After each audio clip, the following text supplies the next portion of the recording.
पहली खबर है सिवान से, जहां सिवान जिले में रजिस्ट्री शटल पर 27 दिनों में 6 लाख रुपए से अधिक राशि खर्च हो चुकी है, लेकिन इतने दिनों में रजिस्ट्री शटल को मिले मात्र 15 यात्री। जमीन की खरीद बिक्री करने वाले पक्षकारों को सुविधा और सुरक्षा देने के लिए विभाग के निर्देश पर रजिस्ट्री शटल का परिचालन शुरू किया गया है, लेकिन पक्षकार बसों की यात्रा में रुचि नहीं ले रहे हैं, जबकि यह व्यवस्था निःशुल्क है। खाली बसें गंतव्य स्थानों से रोज आ जा रही है, जिसके निबंधन कार्यालय से 6 रजिस्ट्री शटल चलाने की व्यवस्था की गई है।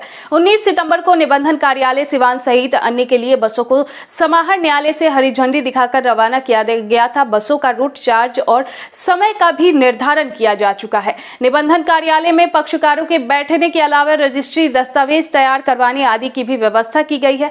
रजिस्ट्री कार्यालय में शुक्रवार को काफी गहमागमी थी। पड़ताल में पंकज ने बताया कि कैश पास में रहने के कारण बस से सफर करना सुरक्षित नहीं है। रजिस्ट्री के लिए गवाह और शिनाख्यात को भी लाना पड़ता है। बस से अच्छा टेम्पो रिजर्व करके आ जाते हैं। उधर शटल योजना में लगी बस यात्रा में या तो यात्री को बैठाते हैं या फिर बिना तेल खर्च किए सरकारी राशि का उठाव कर रहे हैं। जिला अवर निबंधन तारकेश्वर पांडे ने बताया कि विभिन्न रूटों पर चल रही शटल बस सेवा के जमीन खरीद बिक्री करने वाले 2-4 लोग ही आ रहे हैं।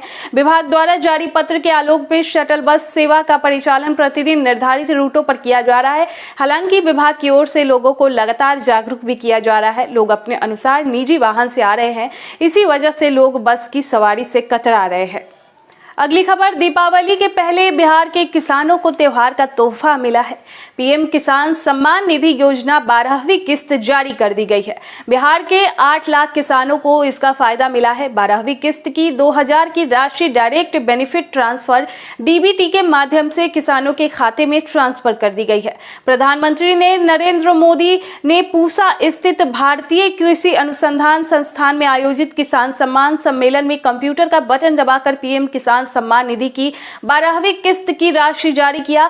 पीएम ने इसके माध्यम से किसानों को दिवाली गिफ्ट दिया है। पीएम ने देश भर के 8 करोड़ किसानों को यह लाभ दिया है। हालांकि इस बार पीएम किसान सम्मान योजना के लाभार्थियों की संख्या में कमी आई है। 11वीं किस्त में 10 करोड़ से ज्यादा किसानों के खाते में 2-2 हजार की राशि भेजी गई थी। वहीं 12वीं किस्त में यह संख्या घटकर 8 करोड़ हो गई है। पीएम किसान सम्मान निधि के तहत किसानों को साल में 6000 की राशि 3 किस्तों में दी जाती है। कहा जाता है कि जिन किसानों के खाते में राशि की पहुंच चुकी है, उनके मोबाइल पर मैसेज मिलेगा।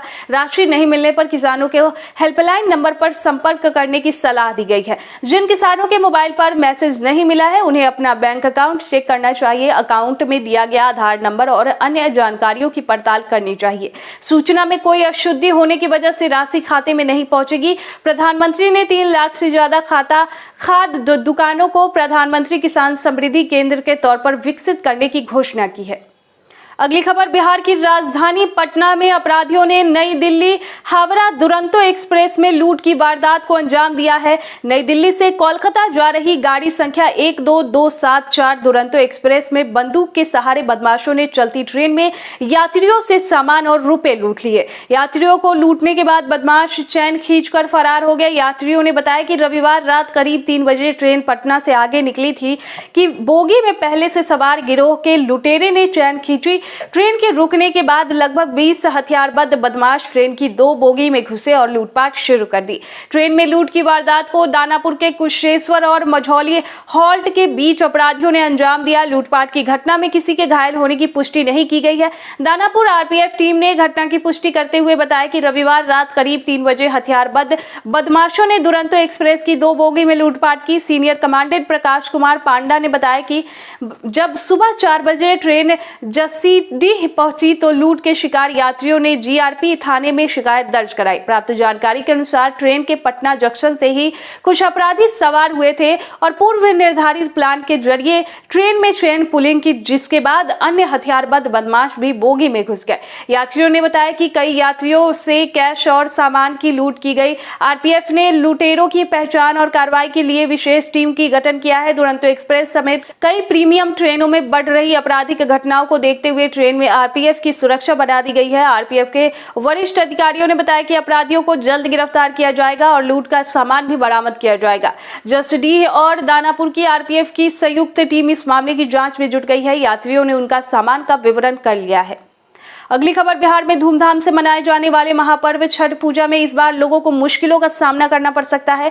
राजधानी पटना में गंगा के जलस्तर में लगातार बढ़ोतरी हो रही है।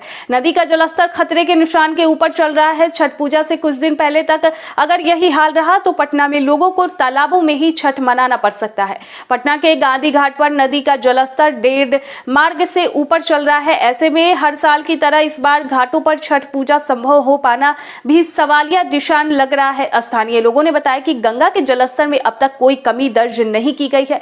इसके विपरीत नदी का जलस्तर उफान पर है। उफान के चलते नदी के किनारे घाटों की सीढ़ियों पर अभी भी पानी भरा हुआ है। ऐसे में अगर यही हाल बना रहा तो शहर के लोगों को छठ घाटों पर नहीं, तालाबों और पोखरों में मनाना पड़ेगा। गंगा का जलस्तर बढ़ने का असर पूरे सूबे पर पड़ेगा। गंगा और गंगा की सहायक नदियों में पानी का उफान चल रहा है।